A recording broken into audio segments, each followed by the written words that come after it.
আসসালামু আলাইকুম। আজকে আমি ভিন্ন ধরনের একটা মুরগি রান্না করব। মুরগি রান্না করতে আমার যা যা লাগবে, একটা ব্লেন্ডারের জায়গায় প্রথমে কাঁচামরিচ, টমেটো, পেঁয়াজ নিয়ে ব্লেন্ডার করে রেখে দেব।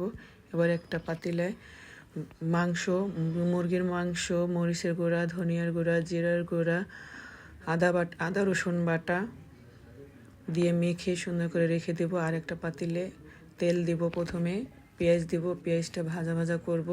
পেঁয়াজটা বেরেস্তা হয়ে আসলে মুরগিটা দিয়ে নাড়াচাড়া করে ভালোভাবে নাড়াচাড়া করে নেব। এবার যে মশলাটি বানিয়ে রেখেছিলাম সেটা দিয়ে দেব। সেটা দিয়ে নাড়াচাড়া করে একটু ঢেকে দেব।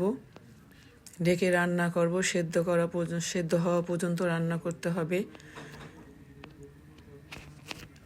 মাঝখানে একটু ঢাকনা উঠিয়ে আবার নাড়াচাড়া করে দেব, আবার একটু ঢেকে দেব।